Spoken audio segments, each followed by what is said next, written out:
Welcome to the TuneUp Challenge, where I take songwriting and I break it down into a simple practice so you can understand how easy and fun songwriting can be. So, you've written an amazing melody and it's stuck on repeat in your head. You race to go pick up your guitar, or you get ready and sit down at your piano, and then you're stumped. You don't know what chords to choose. You're obsessed with trying to pick the perfect chords that will just make this melody come to life and shine. In today's TuneUp Challenge, I want to show you how to harmonize a melody and boost your understanding of chords and theory. In this challenge, you'll discover how many options you actually have when it comes to choosing chords that fit with your melody. Think of it like a painting. You already have the subject drawn. That's the main melody. It's now time to go to our palette of colors and start to select chords to paint with. For me, I often come up with melodies out in the real world. So I take my phone with me and I have a simple voice memo app. I press record and I sing into my phone. I'm not worried about what my voice sounds like or the timing. I'm just trying to capture the idea as quick as possible. So I've captured a melody that I came up with the other day. Here it is. Bum bum ba-dum bum bum bum bum. Bum bum ba-dum bum bum ba-dum bum. Bum bum bum bum. Bum ba-da-da. Step number 1. We need to know the names of the notes in our melody. Now, it's amazing if you read music and notation comes easily to you. Wonderful, you have a head start. But if not, don't worry. This just means you need to pick up your instrument, maybe open your theory book, sit at your piano, and pick out the melody that you hear inside your head. And for now, I just want you to write the letter names of the melody. So it might seem really obvious, but this is the most important step. Know the names of the notes that are in your melody, because that's the primary clue that we're going to be looking at. We're going to call it our target note to find what options for chords we actually have. Here are the names of the notes in my melody. Step number 2 is to determine your key signature. This can sometimes be hard for beginner and intermediate students, but these are the 2 questions that you want to ask yourself. What is the main tone that all the other notes seem to revolve around?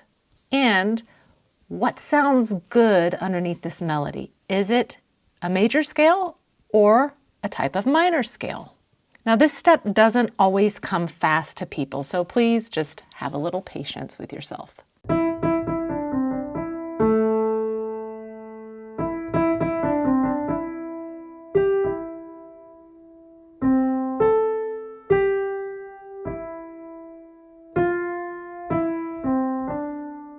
And that sounds unresolved, and it feels like it wants to fall to.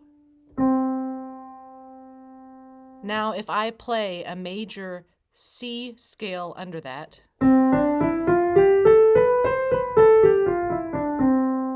and even sound a C chord,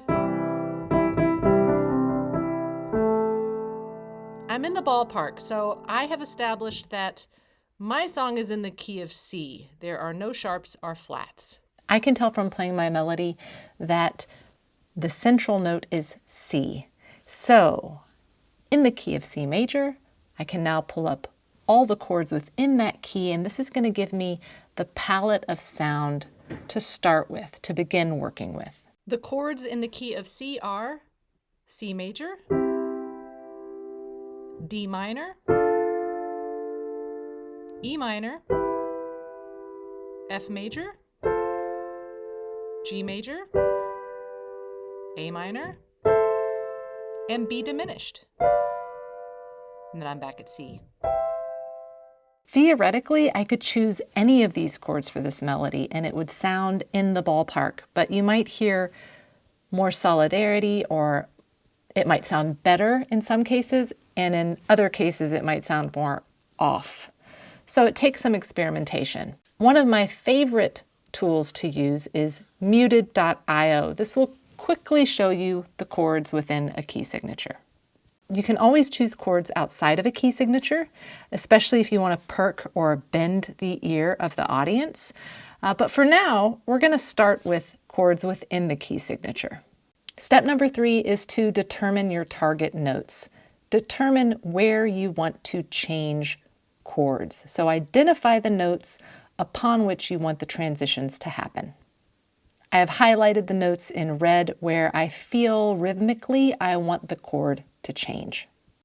Step number 4, choose the first target note. Ask yourself what chords within the key signature have this note in it. There will be a few choices. Pick one and just try it out. See what it sounds like. So let's start with E. I have my melody, and I want a chord here. On the E. So the question I'm going to ask myself is, what chords in the key of C have an E in it? And the answer is C major. There's my E in the middle. A minor. There's my E on top. And then if I have the E on the bottom, I have E minor. And out of those, I like the sound of the A minor.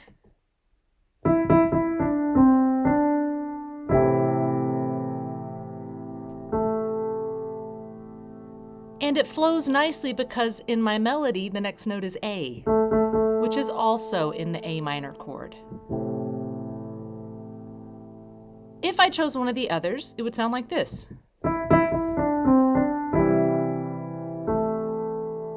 C could work. What about E minor? I'm going to go ahead and invert it.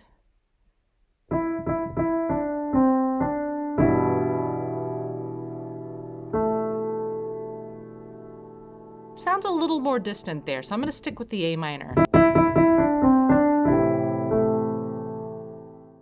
Step number 5, you're going to repeat choosing the target note and experimenting with chords that have that note in it within the key signature on each target note until you have chosen a selection of chords that you find interesting.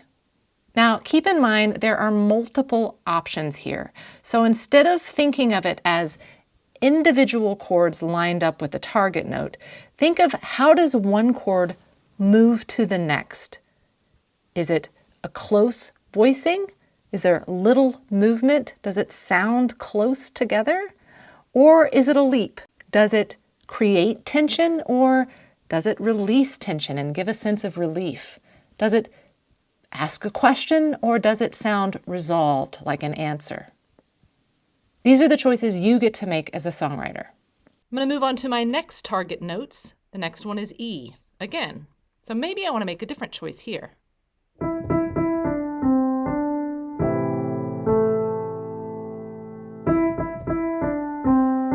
I could stay on the A minor.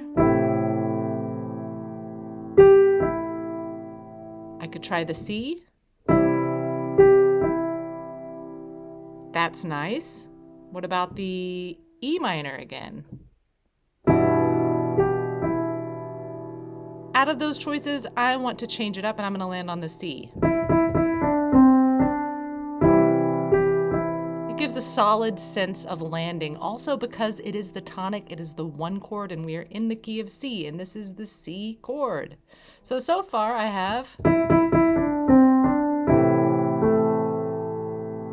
followed by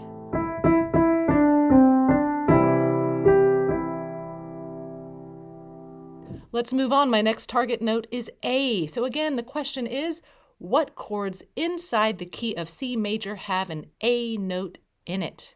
Here's my A. So of course, an A minor.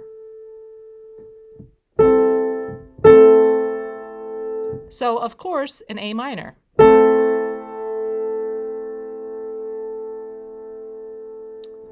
I could also choose D minor, where the A is at top, or an F major with the A in the middle. That is a very bright sounding chord. I like that.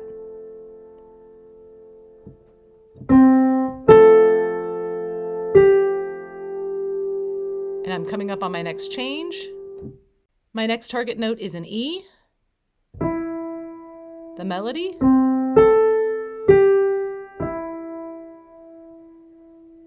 And I have. So what do I want to land on? I could try E minor. That's nice and reflective, a little dark around the edges. I could try A minor. Also nice. Or I could try C. And out of those, I think I like the A minor. So I would move from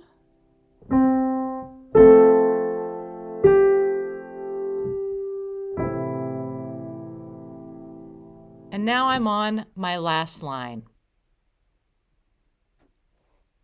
The first target note in the last line is F. What chords in the key of C major have an F in them? My melody is, of course, an F major, a D minor, or a B diminished. The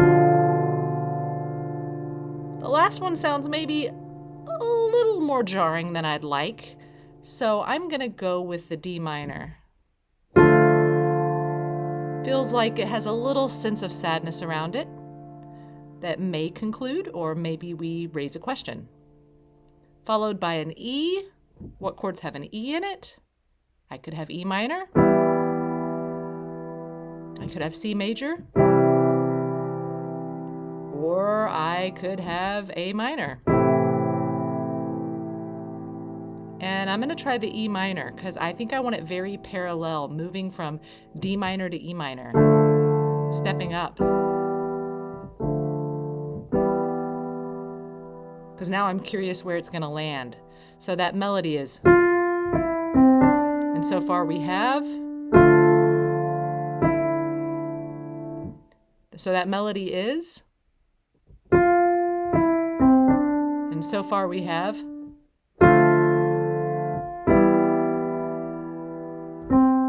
and where are we going to land? We need something with a D in it. It could be D minor. Doesn't conclude, doesn't have to conclude. What are my other choices? B diminished. That's interesting. Or a G major. That is a very solid conclusion.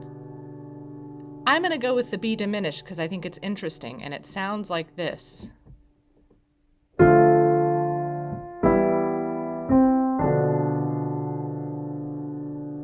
And it is inconclusive, and it actually makes me want to come back to if I kept writing a C chord. Right? Or I could go to an A minor, but that depends on where you lead your melody. Once you've done this once, see if you can challenge yourself to come up with 2 other options for chord harmonizations that fit underneath your melody. And then just really pay attention and reflect on how much a chord can color a melody. I really like to keep things simple when I'm writing, so I'm going to sing the melody and just play a block chord underneath it. Bum bum ba dum bum bum bum bum. Bum bum ba da ba ba bum bum bum. Bum bum bum bum.